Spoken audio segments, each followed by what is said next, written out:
should childhood immunizations be mandatory to prevent the spread of diseases such as measles, mumps, and rubella? Measles, mumps, and rubella are very serious diseases. These diseases were common in children prior to vaccines becoming available. The measles vaccine was developed in 1963. There were 2 vaccines approved for use in the United States: a lab vaccine produced by Merck and a formalin inactive vaccine produced by Pfizer. The measles vaccine was usually given alone, but it is now given in combination with the mumps and rubella vaccines in the MMR. Vaccines have probed many concerns for several years. As a new mother to a 7-month-old child, I have to make the best decision for my son regarding vaccinations. I have to look at the pros and cons of vaccinations and know that I need to choose the best option for my son because it can affect him for the remainder of his life. Prevention is the #1 key to protecting children and adults from contracting measles, mumps, or rubella. Achieving a high level of population immunity is the best way to prevent measles. Accordingly, 2 doses of the measles, mumps, and rubella vaccine are recommended for all United States children. The first dose should be given between 12 to 15 months of age, and the second dose should be given between 4 to 6 years of age. Anyone over the age of 18 and was born after 1956 should receive at least 1 dose of the MMR vaccine, unless they have proof that they have received vaccinations for these diseases. Infants aged 6 months through 11 months should receive 1 dose of the MMR if planning to travel internationally. Children 12 months of age or older should have documentation of 2 doses of the MMR vaccine. The first one at 12 to 15 months of age, and the second one no earlier than 28 days after the first one. Measles, mumps, and rubella are respiratory droplet infections and are spread mainly through coughing. The first symptom that appears with measles is a cough that lasts for 7 to 10 days. When the cough appears, the person also begins to have a rise in temperature.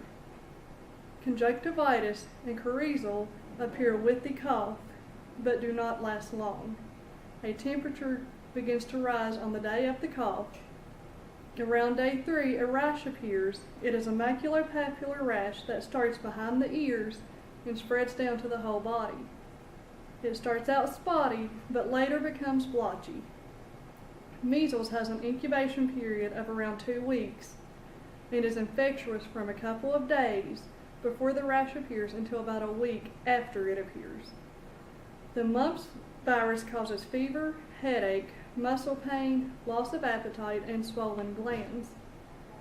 It can lead to deafness, meningitis, and painful swelling of the testicles or ovaries.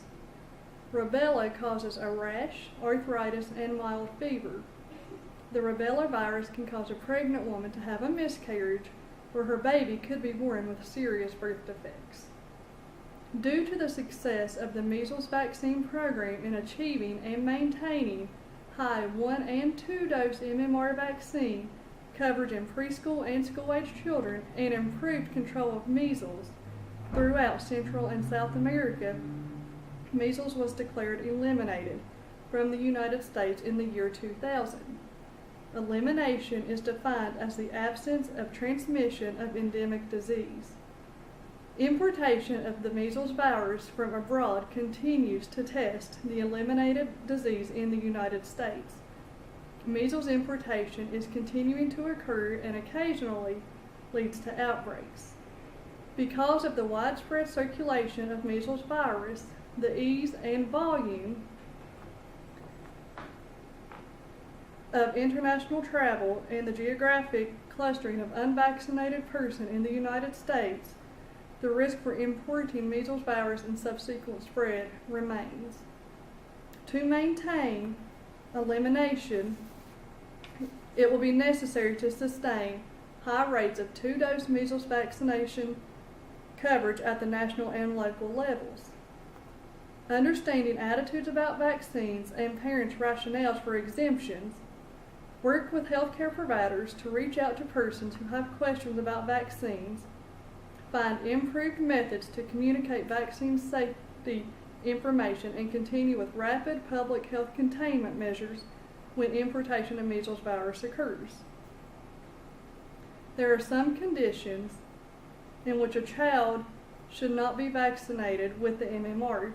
These include a previous life-threatening allergy to a MMR vaccine, if the child is sick at the time the vaccine is scheduled, if the child has HIV or AIDS, is being treated with drugs that affect the immune system, is being treated for cancer, has a blood disorder, and has recently had a blood transfusion.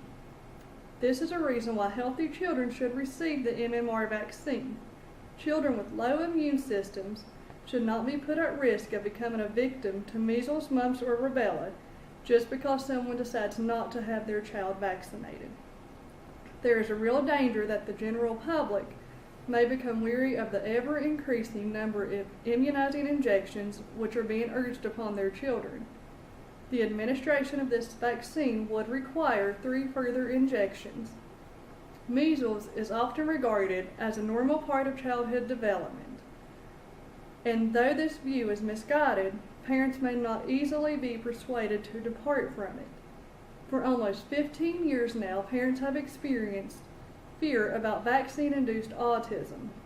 Although the allegations have been refuted by numerous empirical studies, the anxiety still remains. Any internet search of immunizations and autism is sure to turn up a vast amount of information from parent support groups, blogs, newspaper articles, and other unreliable sources. Parent-to-parent interactions would be enough to scare each other away from routine vaccinations. Many parents state that their reason for avoiding having their children vaccinated is the fear of side effects.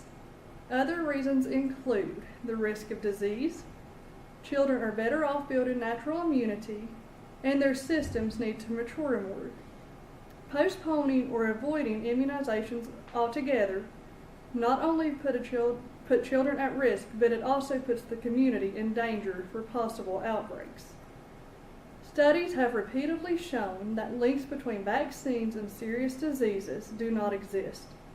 The healthcare team should be the link between parents and their concerns. The fact that many receive information from the media instead of nurses or doctors is evidence that something must be changed. Parents need to know that if they choose to not have their children vaccinated and their child contracts the measles, mumps, or rubella disease, their child could die from it or have serious complications to them. A recent outbreak of the measles virus occurred in Disneyland several months ago. Approximately 147 people in the United States were affected by this outbreak. Many of these that fell ill were not vaccinated with the MMR, and 6 of them were too young to receive the MMR vaccine. This outbreak could have easily been prevented by mandating that all children be vaccinated with the 2-dose MMR vaccine. In order to prevent future outbreaks of measles, mumps, or rubella, children need to be mandated to receive vaccinations for these diseases.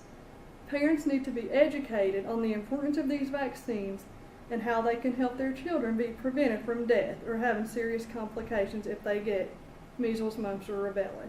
It is up to the parent to protect the child.